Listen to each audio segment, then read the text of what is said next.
Hello, everybody. Cruiseman Critics, Jerry Cruiseman, my lovely daughter, Maggie Fields. I thought that as an incentive for folks to leave comments, regardless of whether they are positive, negative, or otherwise, we would do a shout out on those folks. So I have been promoting our podcast YouTube channel to some of my work people. I added another one this evening, but Maggie got to at least listen to. She's already known Chris, one of my route managers. He reacted to one of our episodes and kind of called Maggie out today on her selection of her 2000, one of her best or favorite movies in 2000. Bring It On. So It's a good movie. I can't comment because I've not seen it, at least not that I recall. Oh. So to honor my partner, I will watch it. But Chris had a few things to say about that. All right, I'll let you lead into The Little Things. Yes. First. Okay. So, The Little Things, Amazon, 8,600 views or more. 4 stars, rated R. It's a thriller, starring Denzel Washington, Rami Malek, and Jared Leto, among a few others. So this was it's good. It was a good, fun movie. It was kind of slow. I was expecting more, I guess, at the end. There were a few little twists to it that, like you got into it and it told you a little bit of why things were happening or whatever, but I'll get into that in just a minute. So it is an American neo-noir crime thriller film written and directed by John Lee Hancock, produced by Hancock and Mark Johnson. So it's set in the early 1900s in Los Angeles.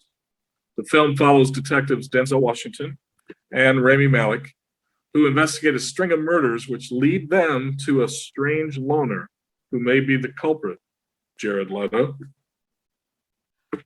The film also stars Chris Bauer, Michael Hyatt, Terry Kinney, and Natalie Morales. So, gives you a little bit more background. Yeah, not to be confused with Natalie Morales on the Today Show. There you go. Yeah. Thank you for that, Mags. So another interesting, so the film received mixed reviews from the critics. They praised the performance, direction, and atmosphere, but noted that the film as familiar and criticized the screenplay, with some comparing it unfavorably to the 1995 film Seven with Brad Pitt. For his performance, however, Leto received the Best Supporting Actor nominations at the Golden Globes and Screen Actors Guild Awards. It was 70% liked overall, 45% Rotten Tomatoes, which not very good. 6.3 out of 10 on IMDb. Let's start with Denzel Washington, obviously, well-known actor. He is 66 years old. Starred in John Q, Remember the Titans, Crimson Tide, just to name a few. Those are some of the best ones. And his first big screen movie was in 1981. He's one of my favorites. I really, any movie that I've seen him in, like, it's better because he's in it. So, Jared Leto being the main suspect, creepy. He's totally creepy. He's totally creepy in this movie. He does such a good job in everything that he does, and we'll get into that. But I love seeing his different variations. I mean, he definitely. I interrupted you, so go ahead. But no, that's good. No, he's quite the character. Mm-hmm. He gets into his characters like he's something. The movie was okay. The actors are great. The movie was for the actors, I believe. The movie was a bit slow, which I think was on purpose.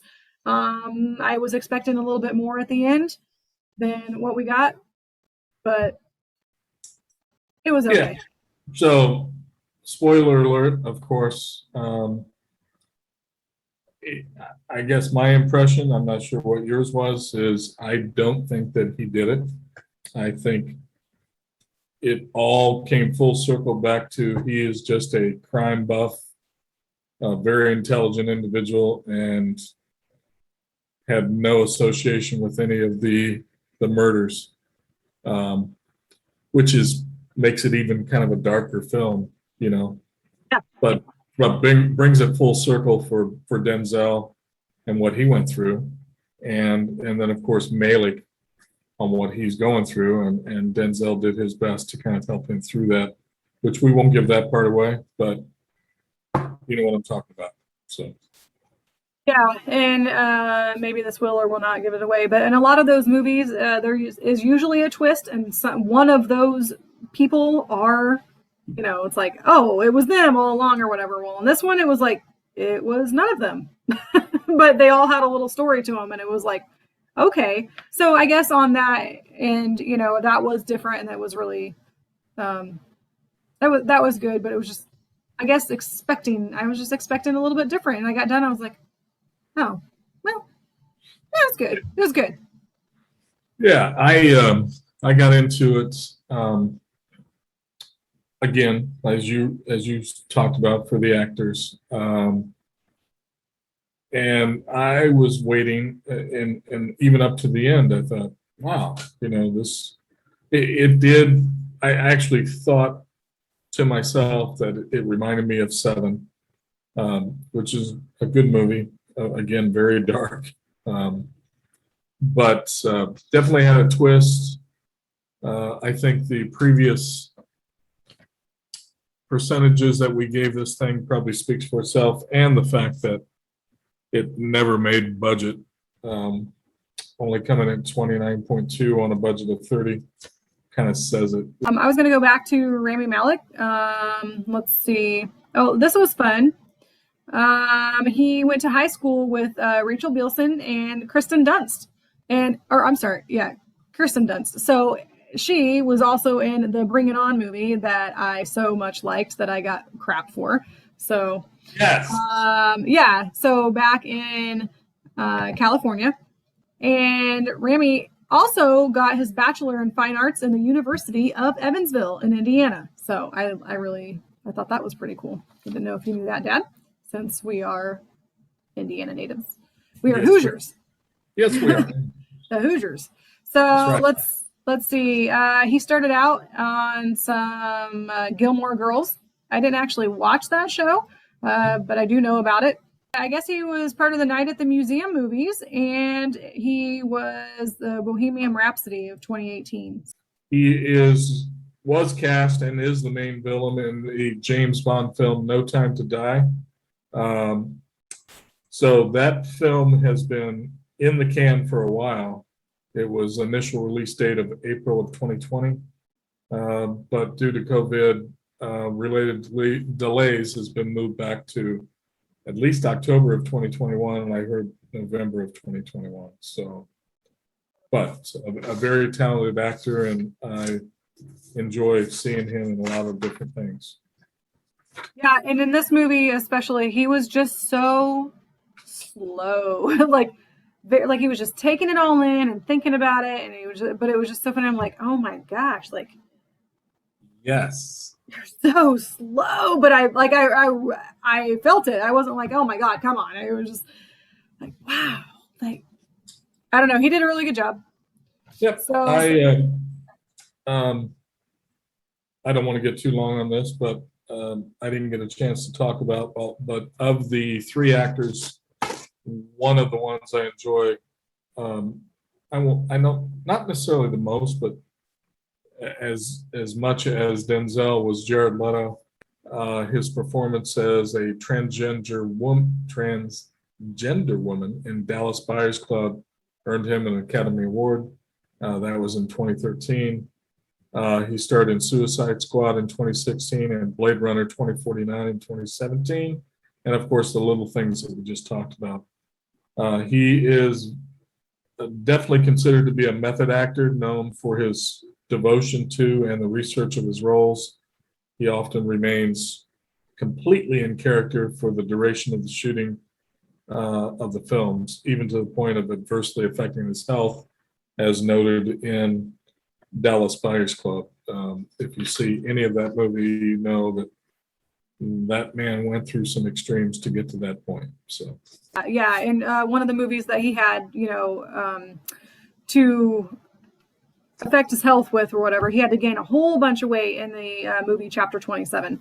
And then also, he is the lead vocalist, multi-instrumentalist, and the main songwriter for 30 Seconds to Mars, the band that he's in. So, yeah. Very good. He's great. He's really, really great. Yep, he is a very good actor. Yeah. I enjoy seeing him in about anything he does. Yeah, and in this one too, like I didn't even realize, like if I didn't read that it was him, I would have been like, that's really him. That's the other thing about him. Like he looks so different in all of his movies. Like he really does a good job of being a different character all the time. So yeah, kudos to Jared Leto. He's great. I guess let's finish this up and we'll talk about the director, John Lee Hancock. He had a lot of involvement in this from a writing and directing, of course. But to give a little bit of history, so for his career after working in Houston, he was working in Houston with a law firm for 4 years, but he decided to pursue screenwriting and he moved to Los Angeles. So he got involved the My Dog Skip that was produced and critically acclaimed, and then widespread recognition as director of The Rookie, which won an ESPY award in 2022 for the best sports movie. Wrote the screenplay for Midnight in the Garden of Good and Evil, directed The Alamo, the remake of the 1960 film. It starred Dennis Quaid. We've been talking about Dennis a lot here lately. He also is the director to 2009's The Blind Side. A very good movie. I know you've seen it. One of my favorites. So that is Mr. John Lee Hancock, and that puts an exclamation point on this, unless you have something else to add. No, that just made that movie that much better. I mean, with all the stuff that he's done and the actors that he has in that movie, it just... unfortunately, I still want to rate it, and like we said last week, it's not to knock it or anything or whatever, but I'm going to give it 3. It was good. It was fine, whatever. It was just a little bit slower than I'd like for it to be. The ending was just a little bit off from what I thought it was going to be or whatever, which still is it's not a bad thing at all, because, you have to have some different plays on stuff. You have to have some, like, let's change it up a little bit, from everything. I don't disagree with you. In fact, Maggie, we need a bell. Morgan needs to get a bell and ring it, because I'm going to give it a 3 out of 5 as well. I'm not being critical, and neither are you. It just, we're not criticizing and tearing apart these movies. We're just talking about what it did to us from the enjoyment. Not that we didn't enjoy it, but we've rated movies. This may be the lowest movie we've rated, but we've rated movies 4.5. Doesn't mean it's not worth watching, because it definitely is. But I too will give it a 3 out of 5. Okay, we're going to talk about Nobody, starring Bob Odenkirk. I learned a lot about him when I was doing some research earlier. He's pretty. Yeah, so I don't know. Do you have stuff to add about the movie first before I go into Bob Odenkirk? This movie is about Hutch Mansell. He fails to defend himself or his family when 2 thieves break into his suburban home one night. The aftermath of the incident soon strikes a match to his long simmering rage. In a barrage of fists, gunfire, and squealing tires, Hutch must now save his wife and son from a dangerous adversary and ensure that he will never be underestimated again. There you go. Wow.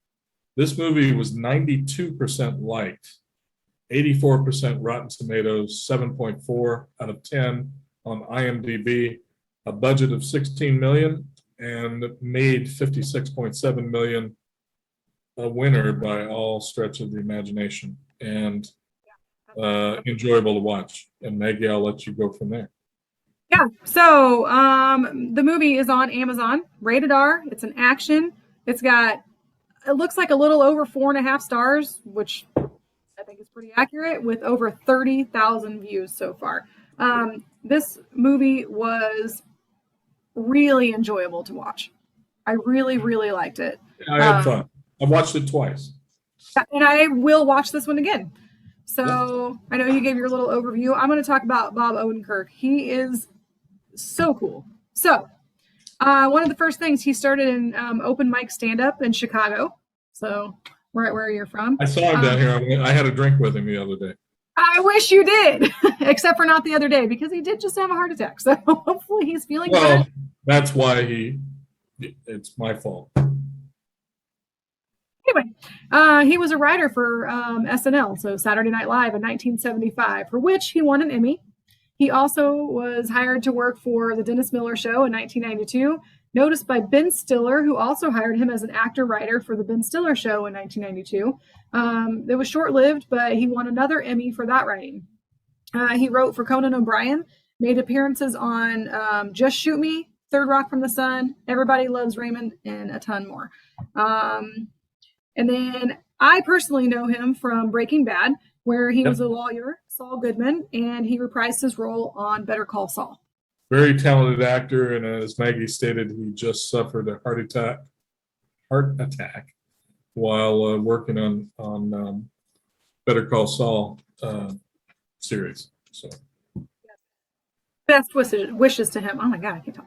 So when I saw that last week on Instagram, I was like, oh my God, no, like he died. And then I kept scrolling and looking for different things or whatever. And then I finally had to look it up, and it was like, no, he's in the hospital. And then it came back, and he had a small heart attack, which I don't know how you rate those, but and should recover just fine. So, and I really hope that he does, because he's got a lot more talent to put out there. So, yes. I want to talk about Alexei Serebryakov. How do you pronounce that? He is, he's like the opposite. He is Russian, started acting at the age of 13. And in Russia, he was the most popular and highly paid actor. And there's not a ton. He was a little bit more private. So he was on Dr. Richter. It was a Russian remake of the American medical drama House, which I think we all know of House. And then also in 2012, he moved to Canada with his family because of views he didn't agree with in Russia, mainly about barriers to raising his children. So it's not a whole lot about him, but I thought that he did a really good job. So he was enjoyable to watch. There's a whole lot of other movies from Russia and stuff like that. So, but I just wanted to give him a little credit because he was pretty good. There you go. I'll talk about Connie Nielsen, Danish actress. She's best known for Wonder Woman 2017, Justice League 2017, Wonder Woman 1984 in 2020, and Zack Snyder's Justice League 2021. A very good actress that I enjoy. I will throw this little tidbit out there. She is multilingual and speaks 8 languages: Danish, English, French, German, Italian, Norwegian, Swedish, and some Spanish. Good for you. That's amazing. I know. I have appointments with her to help her learn Irish, to make her a little Gaelic. There you go. Love that. I'm sure you have something on Christopher Lloyd, Dad. Oh my God. Do you want me to talk to him about him? Good God. That dude is still kicking. He's amazing. He is 83 amazing. years old, or almost 83. Yeah, born 1938. Coming up. He's got a birthday coming up October 22nd. Everybody knows him as Doc Emmett Doc Brown in the Back to the Future trilogy. That was in 85 to 90. and Jim Agnatowski in the comedy series Taxi from 78 to 83. Made his cinematic debut in a Best Picture, One Flew Over the Cuckoo's Nest in 1975. He also starred as Commander Krug in Star Trek III, The Search for Spock. Judge Doom in Who Framed Roger Rabbit, Uncle Fester in The Addams Family, and The Addams Family Values in 1993. He has just got a list that is incredible. He was so good in this one too. He sat there and he smiled like when the guys came in. He was like, I love it. This guy, he is a class actor. Love it. So I know this movie was really, really fun. I really, really enjoyed it, and I'm definitely going to watch it again. I'm going to definitely give that a 4.75 stars. I really, really liked it. That was just fun. But not stars. Not stars. I'm going to give it 4.75 undercover agents. I'm going to give it 4.6 punches to the face. How's that? Okay, what actor does your dad remind you of? Oh, no way. I don't know. You want me to go? Yeah. I don't know. I don't have anything in mind. I think back to my dad. Wow. So he actually reminds me of Dean Martin. Really? Yeah, in his younger days, Dad, I mean, just like I am, was a very good-looking man. Yes, you are. And so in his Navy days, he was thin, and he had a little bit of that Dean Martin look to him. As he got older, he was kind of like, and I don't know how to put it, so he was like an Irish leprechaun. In fact, there's a picture of him. I'll have to find it to show you, where he's dressed up like a leprechaun. Like, Mom had that on her refrigerator for a while. Yeah. 2 actors at least, maybe 3, that my dad reminds me of. Early on, Navy days, very young, Dean Martin. Good looking man. Yeah. I wish I could be half as handsome as he was when he was younger. But more importantly, Barry Fitzgerald, predominantly in The Quiet Man, 1952 movie with John Wayne and Maureen O'Hara. But Barry Fitzgerald is the epitome of my dad. He's got that Irish leprechaun kind of look in his older days. He also kind of reminds me of Victor McLaughlin. But I'm gonna have to go with Sean Connery. For me? Yeah. He's quite older, and I think maybe sometimes it's like the impressions, it's like the way that sometimes you do the impressions or whatever, but I got one for you. I stole this impression from Dana Carvey. He does micro impressions, and he did an impression the other day on Howard Stern of Sean Connery being asked if he'd like to have a Spanish vacation. You did this one the other day, but do it again. Gosh. Gosh. Okay, the other one I would say maybe Gene Hackman. Oh my. What is the funniest movie you have ever seen? Carol, she loves comedies. I mean, I could be downstairs watching. I can hear her laughing. I know. I could be watching my Surface Pro downstairs. She'll be upstairs, and it's one of these. It's like, what in God's name? And it's. I can hear her. my God. It's God love her because she just gets into these things and just gets lost. It's funny. So my answer is going to be whatever movie makes Carol laugh. That's my favorite funny movie because I don't know if I have it. I'm just going to go with this one here because it's one of a family favorite. It is so stupid. God, it's probably the stupidest movie I've ever seen, but not stupid enough to turn off, one of those. Yeah, you can't look away. Hot Rod. Oh, Oh my God, it's stupid. And I probably have seen part of that. I know you mentioned it the other day. I think I did, yeah. But oh my God, it's so dumb. But dude, he tumbles. Like he just tumbles down this hill like over and over and over again. And you think, oh, he's gotta be done sometime soon. And then he just keeps going. And just like the whole movie is like that. And then like the whole reason, like he's trying to save money for his dad or his stepdad because he's dying or whatever. And the whole time he gets in fights with him and like he's like totally like I can't like you have to watch it. It's so stupid. It's so stupid. It's like those Super Trooper movies. Those have made me laugh out loud. But probably a guy who makes movies that makes me laugh, that does a good job, is Simon Pegg. He does some goofy stuff. Don't be afraid to give a comment, subscribe. We'll have to ask Morgan what that means when they subscribe.